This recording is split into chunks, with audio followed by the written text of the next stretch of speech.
Hey! You!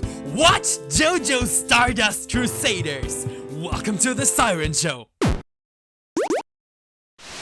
Hello, my beloved psychopaths! And we're back with JoJo's! Hell yeah! Finally! So, welcome to Watch, the show that tells you what to watch! My name is Siron. This time I'm talking about JoJo's Bizarre Adventure Part 3 Stardust Crusaders, and these names don't get any shorter. So without further ado, smash like and ora that subscribe button for more, cause you don't wanna miss this hype! Now, strap in, summon your stands, it's time to get bizarre in 3, 2, 1, go! Yeah, I'm so excited about this! Part 3 of JoJo's is my favorite part in all of the anime. Mind you, objectively, it's most definitely not the best one, but this one's just so much fun! And who doesn't like fun?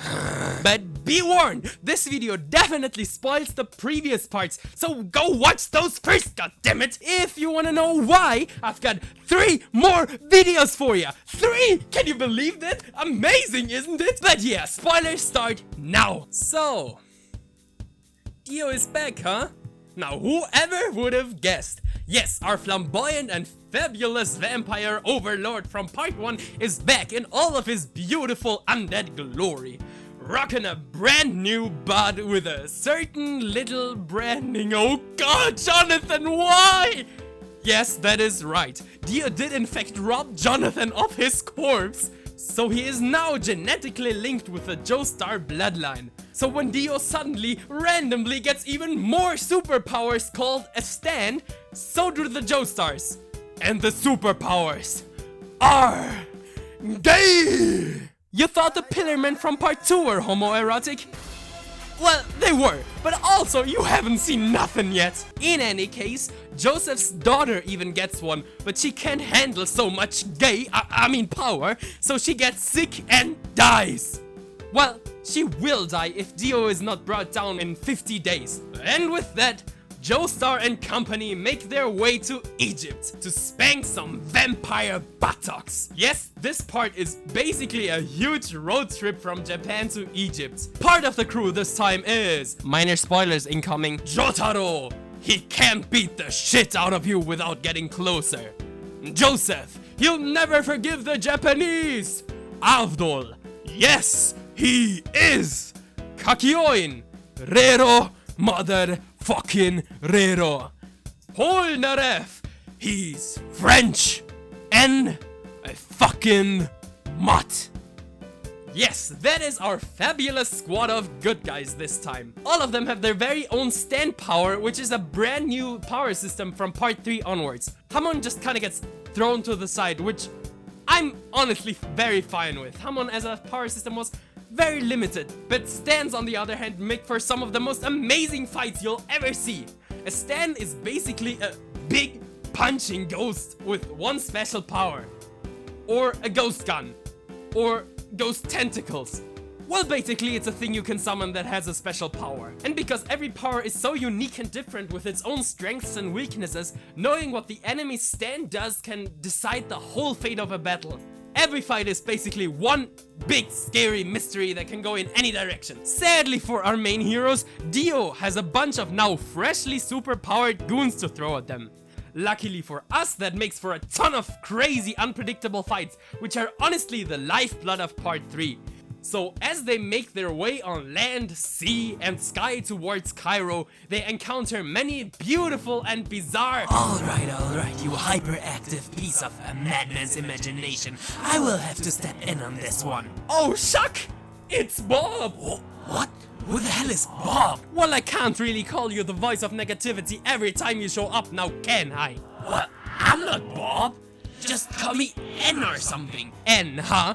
That's edgy. Also, that whole thing with your suit doesn't really work anymore, cause my suit is also black. Well, you made me up. You should have planned this better. Huh. Well, anyway. Anyways, you're just praising this show to high heavens. How about you tell them how awful the goons are? Tell them about the car episode, or the boat. How about you tell them the pacing is awful and the story is boring? How about you tell them that this whole part is like a villain of the week, boring ass sludge fest that feels like a filler half of the time? Well, I was just about to get to that. Yes, this part does have some pacing issues.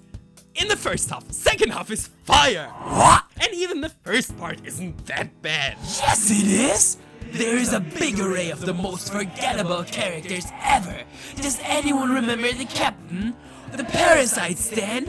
The doll man in Polnareff's room? No! Of course not! Because they were awful and boring! Are you seriously gonna tell me that you enjoyed all of that? Or are you just gonna ignore that? Sadly, he's right, guys. Especially in the first half of the show, there are a lot of fights that feel like filler. Many of the villains have zero personality and are just there to throw a new stand at our Joe Bros. But on the other hand, we get Dio back, who is his absolute best self in this part, becoming one of the most iconic anime villains of all time. Also, especially in the second half of the part, we get some insanely cool villains like Pet Shop or Darby. So if you just sit down and get through the first half, the rest will be worth it so much. Personally, I loved every episode of the second half, and the first half was fine too. But especially the ending will make it all worth it. And what about Jotaro? He's the biggest dick of a main character that you could ever imagine. He calls his mom a bitch! Don't curse on my channel, you piece of shit! But yeah, Jotaro is a bit of a dick. He's a delinquent and he may not look like it, but he has a lot of heart under that stoic shell of his. Yeah, Jotaro is the silent type, always brooding and a rough kind of guy. But by the end of the part, well, he doesn't change much at all. But I swear you'll love him. He's many people's favorite JoJo, because Jotaro is a badass. And the biggest one at that. But he is also smart, so his fights are not just punch the villain and win, even though that's literally his stance power. In the end of the day, I get that this is not most people's favorite part, but I love all the crazy fights, I love the main crew, and I love that if you pronounce Polnareff's name like the Japanese, it becomes Pornarefu. Right, the comedy is again totally on point.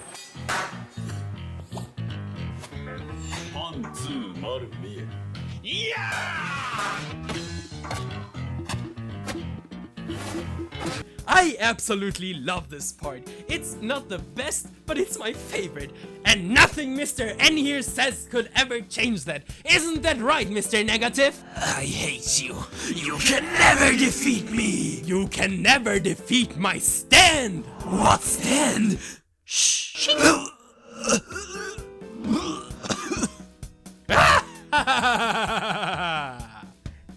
So what are you waiting for? Go and watch JoJo's Stardust Crusaders. Or like this video and share it with a friend who definitely needs to continue with JoJo's. Check out my other JoJo stuff, which you can find in the description of this video. And with that being said, order that subscribe button for more. I hope you have a bizarre day. Don't forget that madness is our only hope. And smile, motherfucker. Poxel only watch the OVAs. You can't just watch the OVAs.